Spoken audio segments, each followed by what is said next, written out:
Mulai hari ini PT Kereta Komuter Indonesia atau KCI mulai menggelar tes antigen acak di 6 stasiun KRL.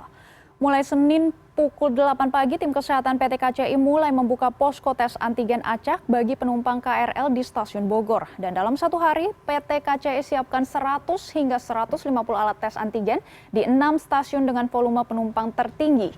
Nantinya penumpang yang mendapat hasil antigen positif tidak diperbolehkan naik KRL dan diarahkan untuk melanjutkan tes PCR di puskesmas setempat.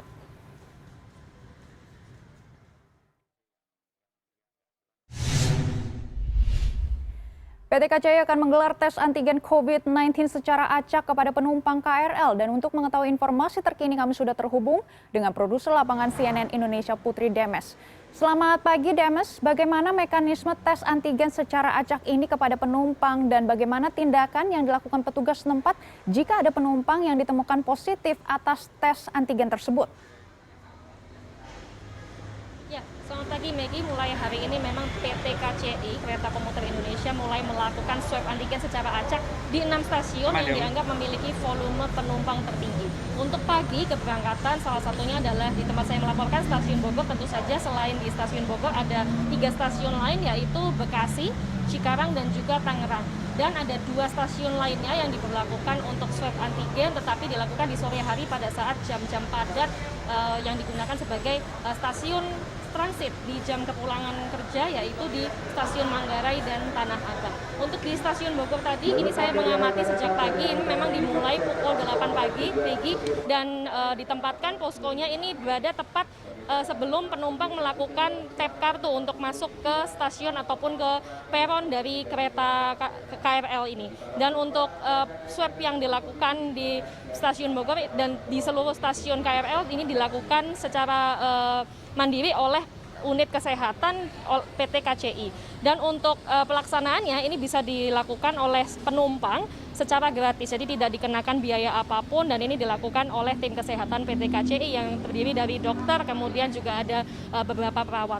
Dan untuk pelaksanaannya, sistemnya ini bisa saya jelaskan kepada Anda Maggie, untuk sejak pukul 8 kurang tadi sudah ada beberapa penumpang yang memang dengan inisiatif pribadinya ini langsung melakukan antri karena mereka sudah mengetahui informasi sebelumnya melalui berita, kemudian ada info yang mereka terima, kemudian untuk mereka yang sudah mengantri ini memang mengatakan, tadi saya sempat berbicara sebentar, ini mereka ingin melakukan swab secara mandiri, ingin melakukan pengecekan secara mandiri. Tetapi ada juga para petugas yang langsung melakukan jemput bola, Maggie, artinya ada beberapa penumpang yang dipilih secara acak untuk diarahkan ke pos antigen yang ada di stasiun Bogor ini.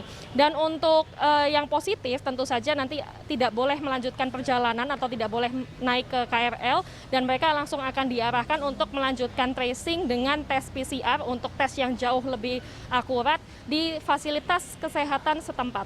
Tetapi memang untuk kuota tes, Maggie, untuk penumpang KRL yang setiap harinya memang sangat padat, terutama di stasiun Bogor ini. Kalau menurut Humas PT KCI ini mengatakan kalau di pagi hari sampai pukul 9 pagi in dan out ya, yang penumpang yang datang dan yang akan keluar ini kalau sampai pukul 9 pagi ada 12.000 penumpang. Sedangkan untuk kuota tes yang ada di stasiun Bogor sendiri ini merupakan sekitar 50 sampai 60 mungkin dalam satu hari, karena tentu saja ada keterbatasan di mana PT KCI sendiri menyediakan kuota tes antigen ini untuk seluruh stasiun. 6 stasiun itu tadi adalah 100 sampai 150, mungkin untuk di hari Senin akan ditambah maksimal sampai 200 alat antigen saja karena memang ada keterbatasan dari pihak tim kesehatan di PT KCI. Dan ini adalah usaha maksimal sebenarnya, Maggie, yang sudah berusaha untuk dilakukan oleh PT KCI, dan memang yang diharapkan adalah adanya kerjasama sebenarnya dari pemerintah setempat, dari Satgas COVID setempat untuk juga bisa melakukan tracing, karena dari Humas sendiri juga mengatakan sebenarnya terbuka jika ada kerjasama yang dilakukan oleh Dinas Kesehatan setempat untuk melakukan tes antigen di stasiun, karena kita mengetahui bahwa pengguna KRL yang harian ini, Maggie, tentu saja mereka adalah pekerja, terutama mereka juga melakukan perjalanan dengan kendaraan umum sehingga memang sangat rentan untuk tertular COVID-19. Dan kita harapkan, Maggie, untuk tes hari ini memang tidak ada yang ditemukan positif, mudah-mudahan, dan tentu saja kita akan lihat pelaksanaannya selama 7 hari ke depan ini masih akan terus dilaksanakan di 6 stasiun KRL, dan kita harapkan tracing ini menjadi salah satu usaha untuk menekan angka positif COVID-19. Maggie. Ya, terima kasih produser lapangan CNN Indonesia Putri Demes atas laporan Anda. Selamat bertugas kembali.